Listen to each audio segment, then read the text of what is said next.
This is Jordan Tower with JT News. Make sure you smash that like button, smash that subscribe button. Let's get right into the news. Okay, we're gonna talk about Young Buck again because now he's still on here trying to rewrite history. He did another. Now Prodigy let everybody know in his book what Young Buck was on. Okay, in his book, he let it be known that that meeting that Young Buck's talking about in the last interview where he's on a phone call. He's not at the table with Tony Ayo, Lloyd Banks, MOP, and Mobb Deep, and Olivia. He is on a phone. And now I kind of I forgot about that. That's why I had that in my mind. So at this meeting, 50 Cent was talking about how everybody comes to him and needs him to get on. He says, I do everything. I get on features. I do this. You guys got to be more proactive and do your own stuff. Look at Prodigy here. He shot his own video for a mixtape.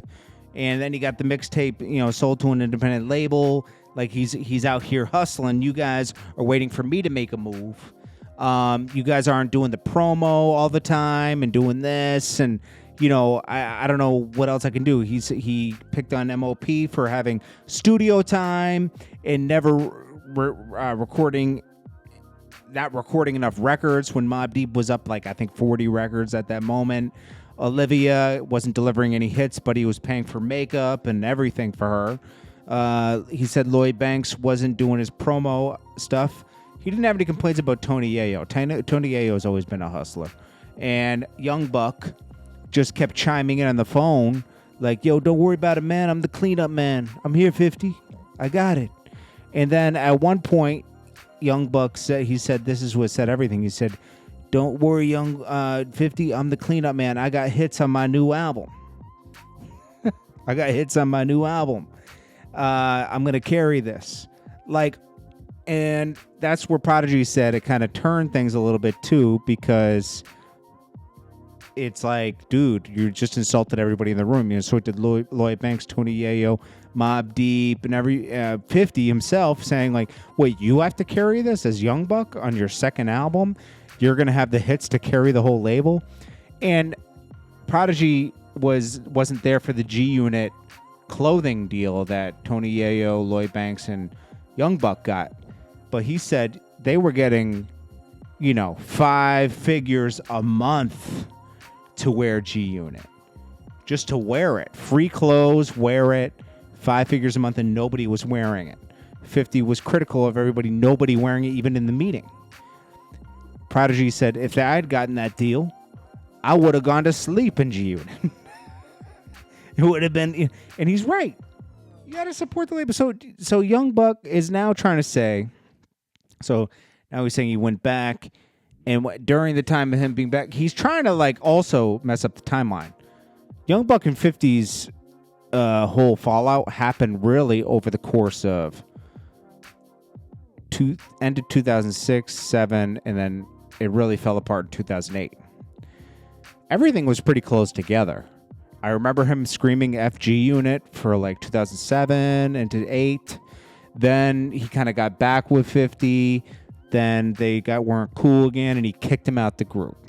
And he says he kicked him out the group because he was complaining about money and not getting his royalties, right? Young Buck said that he said that, and then 50 kicked him out. And then 50 totally fired him when he found out that Young Buck was cool with all his enemies.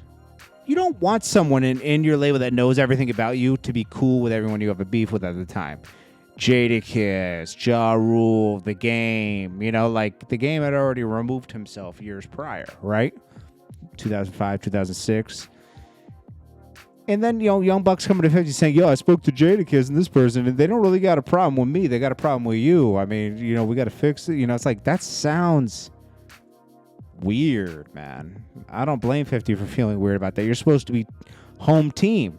Nobody would know who Young Buck was at that time if it wasn't for home team, right? You can't just get in this and just be free for all. People do that often, though. People are very ungrateful. I gotta say that when you put somebody on, they're ungrateful sometimes. Not sometimes they're grateful, sometimes they're very ungrateful. A lot of people are ungrateful. They're using you to get to the position they want to be at. Young Buck said, so after he kicked me out, then he released the phone call after he was having money problems. Remember, he owed the government $300,000. 50 Cent paid one of those debts for him. But then he's trying to blame it in this interview that, 50 Cent set me up to fail because he was handling all my business. He had a business manager that hired another business manager, and once I was kicked out, he told him not to do anything with me anymore. But as a grown man, we've all made our own mistakes. I've made mistakes. He's made mistakes. You can't blame that on somebody else. And then he said, then he dropped the phone call. He dropped the phone call probably because he recorded you, probably because you had already dissed him 3 times. And he was just using this as insurance. I would have done the same thing.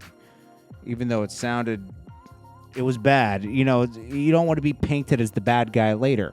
And Young Buck tried that until 50 Cent dropped the phone call. Young Buck's trying to paint him as the bad guy again. Now, I'm not saying 50 Cent's perfect. He's not. But I'm sick of people trying to rewrite history. Because think about it. All that stuff happened. He dropped the phone call.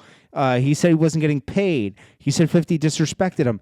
He left the label in 2009 and re-signed in 2013 to G-Unit, back to 50 Cent.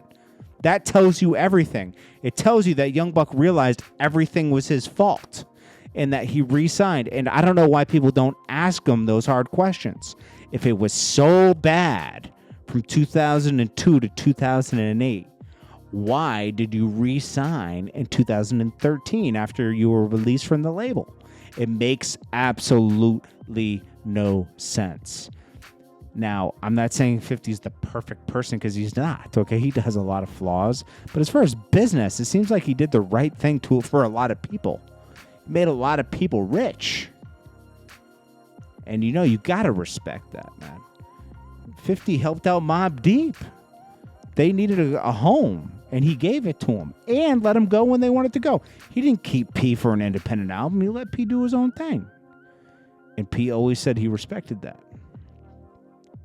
He said, as long as you talk to him and you communicate with him, everything's cool. I think a lot of people just wanted to a lot of people get on and they feel like they're under somebody else's label and they want to make their own moves and they do it secretively until it works. And it never works that way.